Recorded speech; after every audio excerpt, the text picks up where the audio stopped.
Assalamualaikum warahmatullahi wabarakatuh. Saya Vini Septiani Safli dengan NIM 2114070051 yang akan mempresentasikan makalah PSSPI yang berjudul Perang Salib dan Pengaruhnya Terhadap Peradaban Eropa dan Islam. Latar belakang terjadinya Perang Salib menggambarkan perjumpaan Islam dan Kristen dalam sejarah dapat diberi dua warna yang mencolok, yakni warna cerah yang meliputi kehidupan bersama dalam hubungan yang damai, saling percaya dan memperkaya. Warna yang kedua, warna kelam, yang meliputi pertentangan, kecurigaan, permusuhan, bahkan perang. Kedua warna ini lahir sebagai konsekuensi dari interaksi yang tak terhindarkan dan sadar atau tidak dialami oleh kedua belah pihak. Perluasan kekuasaan Islam dengan cara militer atau perang sampai ke daerah-daerah Kristen seperti pendudukan Spanyol bagian selatan dan daerah-daerah di Italia antara lain Sisilia atau Perancis bagian selatan menimbulkan konsekuensi-konsekuensi tertentu. Misalnya saja tersingkirnya kekuasaan lama oleh penguasa baru. Penamaan Perang Salib tidak serta-merta muncul, bahkan menurut para sejarawan perang ini bisa saja dinamai dengan nama lain, tergantung dari sudut pandang melihat pelaku dan maksud dari tujuan perang tersebut. Jika dilihat dari segi pelaku, maka perang ini dinamakan perang antara pasukan suku dan pasukan barat. Jika dilihat dari segi tujuan, maka daerah Persia dari satu sisi dan Rumania dan Rum dari sisi lain, maka perang tersebut lebih kepada perang perebutan tahta dan kekuasaan untuk menguasai dunia. Adapun pada masa pertengahan sejarah, maka barulah muncul penamaan yang Perang Salib karena dilihat dari sisi yang lebih khusus yang berperang dalam kejadian tersebut, yaitu antara pasukan Muslim melawan pasukan Nasrani khususnya dari Eropa. Pada masa modern ini, penamaan kejadian ini lebih kepada penjajahan orang-orang barat kepada daerah-daerah timur yang khususnya didiami oleh sebagian besar penduduk Muslim. Segala sesuatu yang terjadi, khususnya kejadian yang terjadi dalam dunia sejarah peradaban, tentunya memiliki sebab sehingga hal tersebut terjadi. Namun jika kita ingin melihat sebab terjadinya Perang Salib, maka tentunya tidak bisa terlepas dari banyaknya pandangan para pakar sejarah dalam menghadapi sebab-sebab munculnya dan terjadinya Perang Salib. Namun dalam hal ini penulis hanya akan mengambil garis besar sebab yang disepakati oleh sebagian besar pakar sejarah tentang sebab-sebab terjadinya perang ini. Yang pertama, perlawanan umat Nasrani karena kebencian mereka terhadap umat Islam.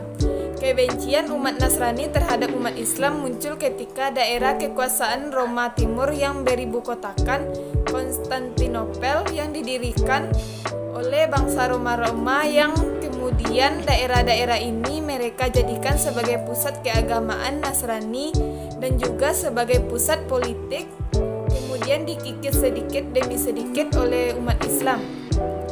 Beranjak dari kejadian tersebut, maka kebencian dan rasa iri muncul di benak umat Nasrani, khususnya negara-negara Eropa, sehingga mereka pun akhirnya melakukan pembalasan atas kejadian tersebut dengan mengumandangkan perang terhadap umat Islam. Yang kedua, pengakuan umat Nasrani atas Bait Al-Muqaddas.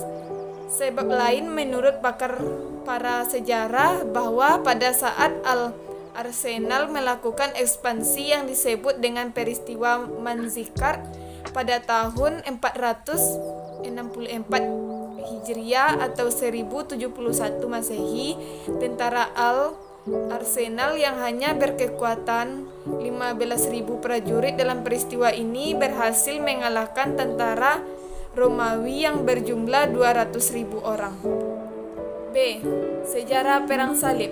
Perang Salib adalah serangkaian pertempuran antara kekuatan Eropa melawan kekuatan Muslim pada abad pertengahan. Kampanye militer yang berlangsung hampir 2 abad ini diprakarsai, didukung dan diarahkan oleh Gereja Katolik Roma. Tujuan utama perang salib adalah untuk merebut Yerusalem dan Tanah Suci atau sekarang Palestina, Israel, sebagian Lebanon dan Yordania dari tangan umat Islam. Selain itu, perang ini juga disebabkan oleh beberapa faktor lain seperti agama, politik, dan sosial ekonomi. Pertempuran ini disebut perang salib karena ekspedisi militer dari Eropa menggunakan tanda salib pada bahu, lencana, ataupun panji-panji mereka sebagai simbol yang menunjukkan bahwa peperangan yang dilakukan adalah perang suci. Asal-muasal terjadinya perang salib. Palestina berada di bawah kendali umat muslim sejak kekalahan Bizantium pada 636 Masehi. Sejak saat itu, hubungan antara negara-negara Arab dengan Kristen Eropa mengalami pasang surut. Secara umum berikut ini beberapa penyebab pecahnya perang salib antara 1095 sampai 1291, yaitu yang pertama, masyarakat Kristen kehilangan kebebasan dan keamanan untuk beribadah di Tanah Suci Yerusalem. Yang kedua, dinasti Seljuk menerapkan kebijakan yang membatasi umat Kristiani yang akan beribadah di Yerusalem.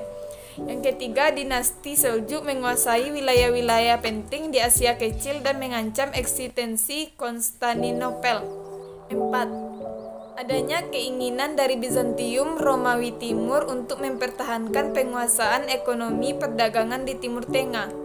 Kronologi Perang Salib 1095 sampai 1291. Perang salib yang paling terkenal adalah peperangan perebutan Tanah Suci yang berlangsung antara 1095 sampai 1291. Perang salib pertama dicetuskan oleh Paus Urbanus II pada tahun 1095 dalam sidang Konsili Clermont. Berikut ini adalah kronologi perang salib yang berlangsung antara 1095 sampai 1291. 1. Perang Salib 1 tahun 1095 bertempat di Konsili Piacenza pada Maret 1095. Duta Besar utusan Alexius Komnenos atau Alexius I, Kaisar Bizantium, meminta bantuan untuk mempertahankan wilayahnya dari kaum Turki Seljuk. Yang kedua, Perang Salib II pada tahun 1145 sampai 1150. Perang Salib kedua kembali terjadi setelah beberapa puluh tahun masa damai ketika Kristen dan Muslim hidup berdampingan di Yerusalem. Yang ketiga, Perang Salib III pada tahun 1188 sampai 1192. Awal dari sejarah Perang Salib ketiga terjadi ketika Salahuddin Al-Ayyubi atau Saladin berhasil merebut Yerusalem pada tahun 1187 setelah mengalahkan pasukan salib di pertempuran Hattin. Yang keempat, Perang Salib IV pada tahun 1202 sampai tahun 1204. Paus Innocentius III memulai Perang Salib keempat untuk menginvasi Tanah Suci lewat kekuatan Mesir.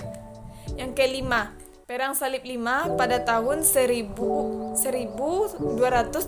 sampai 1221. Dewan keempat Lateran kembali menyusun rencana untuk memulihkan Tanah Suci pada tahun 1215. Yang keenam, Perang Salib VI pada tahun 1228 sampai 1229. Kaisar Friedrich yang berulang kali melanggar sumpah dalam sejarah Perang Salib dikucilkan oleh Paus Gregorius IX di tahun 1228. Yang ketujuh, Perang Salib VII pada tahun 1249 sampai 1254. Kembali terjadinya Perang Salib ke-7 berawal dari konflik dengan Mesir pada 1243 karena adanya kepentingan kepausan yang diwakili para Templar atau Satria Salib. Yang ke-8, Perang Salib 8 pada tahun 1270.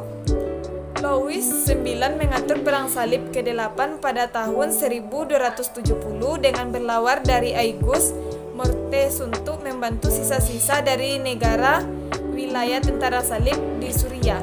9. Perang Salib 9 pada tahun 1270 sampai 1272. Perang Salib ke-9 yang mana terkadang dikelompokkan bersama dengan Perang Salib ke-8 umumnya dianggap sebagai Perang Salib besar yang terakhir di Tanah Suci pada abad pertengahan. C.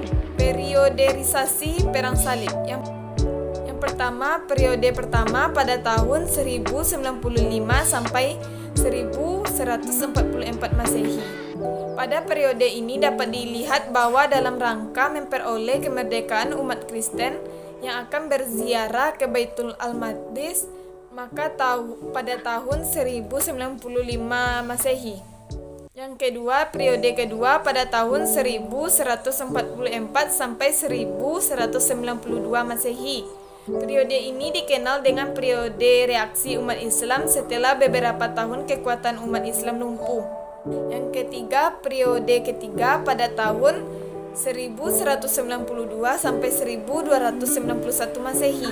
Pada periode ini, tentara salib lebih mengarahkan perhatiannya ke Mesir. D. Pengaruhnya Perang Salib terhadap peradaban Eropa dan Islam. Yang pertama, Perang Salib yang berlangsung antara bangsa Timur dengan bangsa Barat menjadi penghubung bagi bangsa Eropa, khususnya untuk mengenali dunia Islam secara lebih dekat lagi. Yang kedua, pra-Perang Salib, masyarakat Eropa belum melakukan perdagangan ke bangsa Timur, namun setelah Perang Salib interaksi perdagangan dilakukan. Yang ketiga, Perang Salib sebagai sarana mengalirnya ilmu pengetahuan dari Timur ke Barat. Yang keempat, bangsa Barat melakukan penyelidikan terhadap seni dan budaya atau art dan kultur serta pengetahuan kronologi dan berbagai penemuan ilmiah yang ada di Timur. Kelima, Perang Salib yang melulu letakkan infra dan suprastruktur terutama di negara-negara Timur berakibat tertanamnya rasa kebencian antara Timur dan Barat.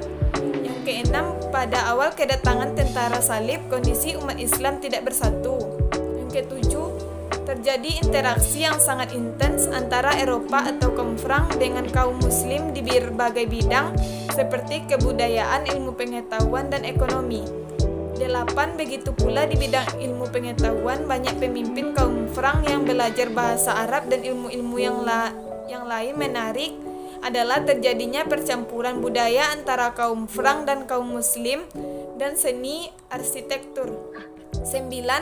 Nilai-nilai peradaban unggul itu mereka sebarkan ke seluruh Eropa hingga akhirnya terjadinya Renaissance selama kurang lebih 3 abad berlangsungnya Perang Salib. Hanya itulah materi yang dapat saya sampaikan. Wassalamualaikum warahmatullahi wabarakatuh.